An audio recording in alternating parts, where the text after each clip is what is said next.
Ne sot jemi të buar për të shpalosur publikisht listën e kandidatëve të qendrës së lëvizjes vetëvendosje në Vushtrri.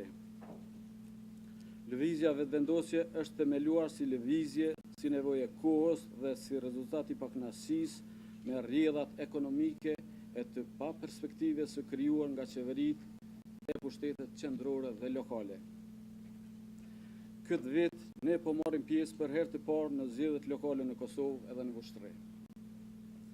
Pjesëmarrja jonë ka për synim ndryshimin e gjendjes për të ndaluar keqeverisjen dhe keqmenaxhimin e parave publike, për të ndaluar hajnin dhe korrupsionin, familjarizmin, militantizmin partijak i cili po ja zë frymen zhvillimit dhe të ardhmës së komunës sonë. Gratë dhe vajzat janë pjesë vitale e shoqërisë tonë.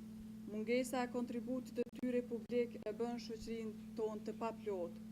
Gratë dhe vajzat kanë qenë pjesëmarrëse në luftën për liri, kanë qenë dhe janë edukuese të arsimtarët e brezave dhe janë padyshim shtyllë e rëndësishme e ndërtimit të Republikës tonë. Ne aktivistët e lëvizjes vetëvendosje e kemi për obligim që t'i ndalojmë këto procese dëmshme. Këtë mund të arrijmë vetëm duke përkthyer alternativen qeverisë të lëvizjes vetëvendosje në alternativë qeverisë lokale, tani në nëntor, ndërsa zgjedhjet e përgjithshme ta formalizojmë edhe në nivelin qendror. Por kjo nuk do të jetë vetëm një garë për kryetarët e komunës.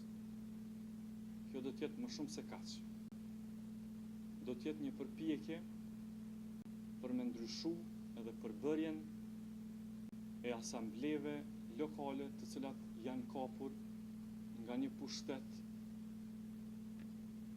i cili interes e ka vetëm vetën. Për këtë arsye, unë mendoj që Komuna e Vushtrisë në këtë rast, sa i përket ofertës që po ja bën lëvizja vetëvendosje nëpërmjet juve, ka një listë e cila në vetvete përmban njerëz të cilët janë të dëshmuar me aktivitetin e tyre, duke filluar nga adedashuria e deri te kultura e sportit, njerëz të cilët kanë treguar se dinë dhe janë të vendosur të shërbejnë vendit të tyre.